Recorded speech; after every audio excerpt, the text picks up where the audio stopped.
Good morning, YouTube. We're continuing to see a decline in cable TV ratings and more people coming to streaming and YouTube to find us. So if you're new, welcome. Please subscribe if you haven't already. But just like water is wet, cable ratings are on the decline. The traditional people sitting in front of their TV with the clicker, flipping channels, which we did a bit of with my parents over spring break, which was interesting. But it's kind of nice because you can kind of turn the TV on right away and there's something to watch, where with streaming and everything, there's like 20 remotes and you have to find what menu to go down and scroll down. So it's a little tricky. I suppose. Well, my dad will watch Family Feud reruns for 20 hours straight. Which the questions have gotten a little intense. Like, where's the worst place for a woman's body hair to grow is one of their questions.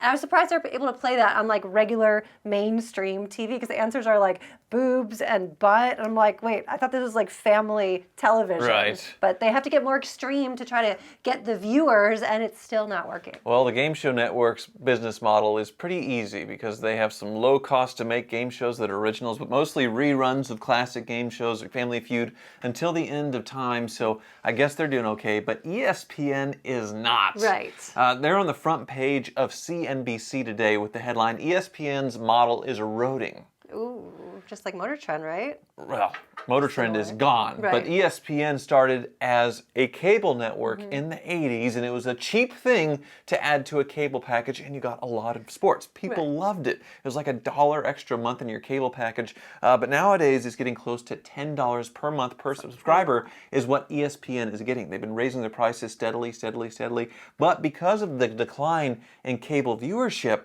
they are losing money fast. Right. Well, and my favorite part, I feel like of most people's best part about ESPN was their top 10.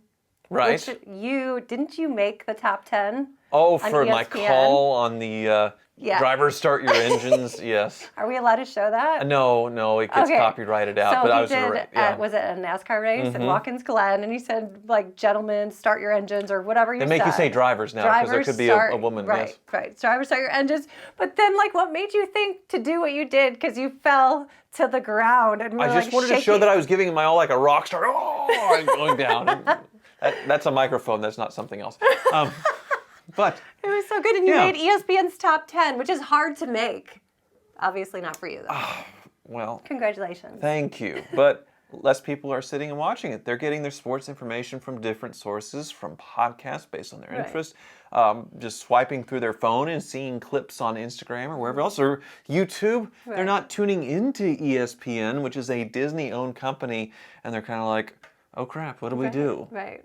And I thought, well, I wonder how bad their ratings actually are. And back when I had a show on Motor Trend, every week it would come out, I would go on this site called Showbuzz Daily. Right. And I would check and see where my show is at. And sometimes it was within the top 100 of shows in the US, and that was with like 200,000 people watching. Right. So like a YouTube video on Hoovie's Garage gets 500,000 viewers on average when I post one. This one episode, 200,000 views, and each episode costs about 6 figures to make. So the math, it just made no sense. Like how does this work? It doesn't, obviously. But this site, I went to it to get the latest TV ratings, and they're not doing it anymore. They sent a note out, a post saying, we have to announce that we're no longer going to provide TV ratings to customers. Although we didn't plan this, there's a sense in which our departure coincides with an inflection point in the entire TV industry. As everyone is aware, the bottom has dropped out of linear viewership, and the ratings have had increasingly less utility.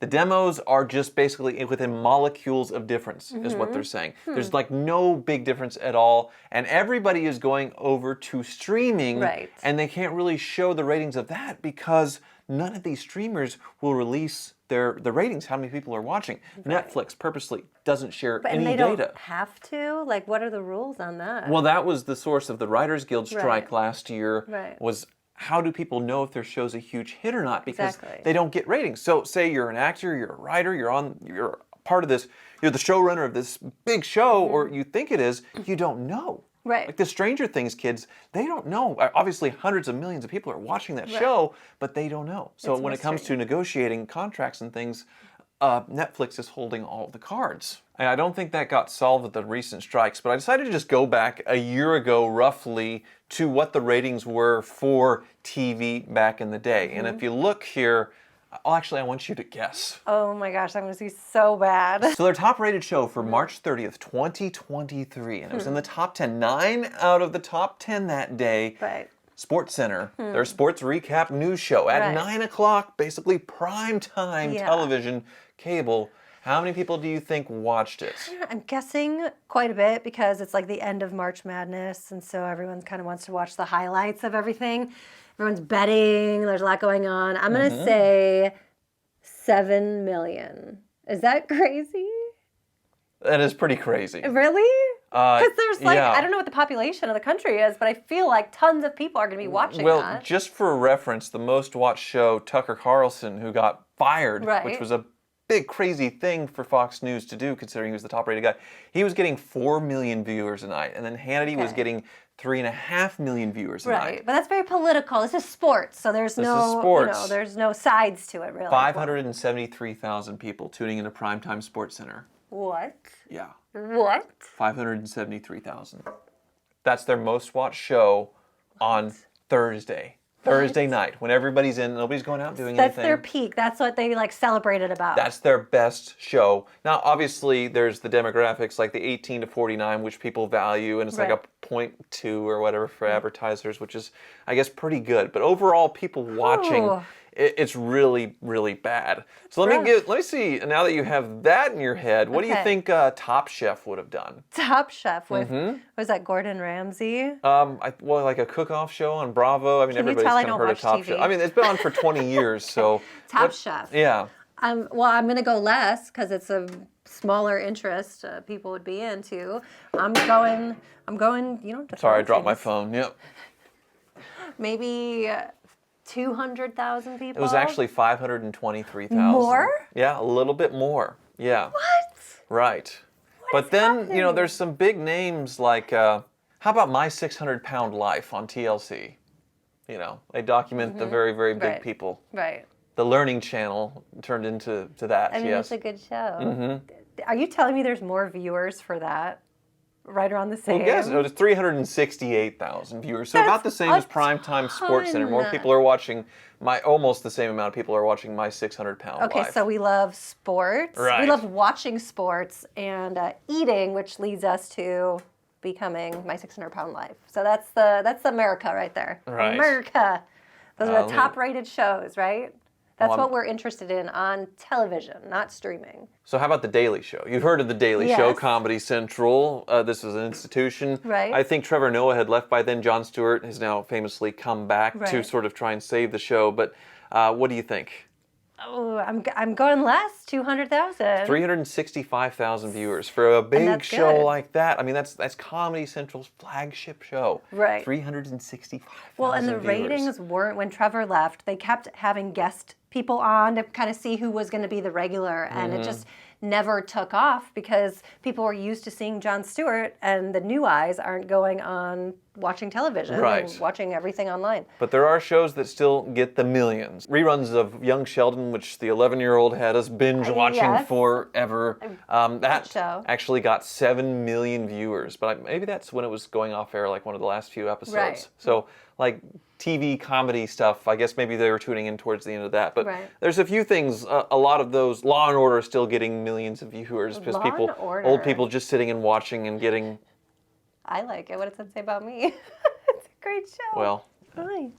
She's like biting me. Yeah, Law and Order, all the old people just sit and watch and become vegetables, sort of just watching that. But yeah, Law and Order's It's easy to fine. binge watch because they right at the end of the episode, they tease the next one coming up, and it's such a good little marketing thing where you have to watch it and you have to binge the next one. So you're curious about ESPN's plan to save themselves with declining cable ratings? What are they actually have a plan? Yes. Okay, what is it? They're going to combine up with some streaming sources and charge there, obviously. Create their own ESPN platform plus whatever, Max, whatever they want to do. That's so hard because it just doesn't work over and over again. You say that. It's $10 a month to do it is what they're planning, but they are going to add sports betting to it. What? So all of these huge sport books that are going on and advertising like crazy, including me on Hoovie's Garage sponsoring one, Imagine if ESPN throws their hat in the ring and combines it with their streaming content where people can personalize it and cater it to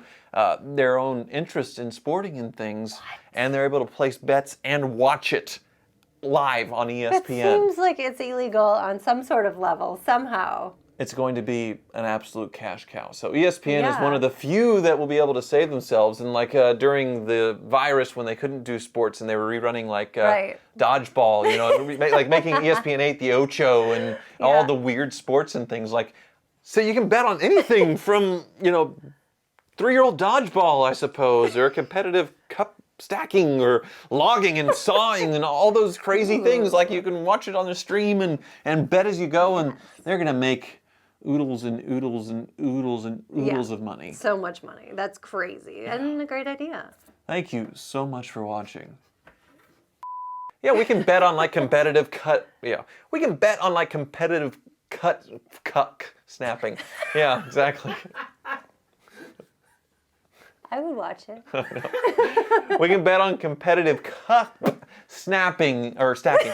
We can bet on competitive cup snapping. Face. We can bet on competitive cup stacking or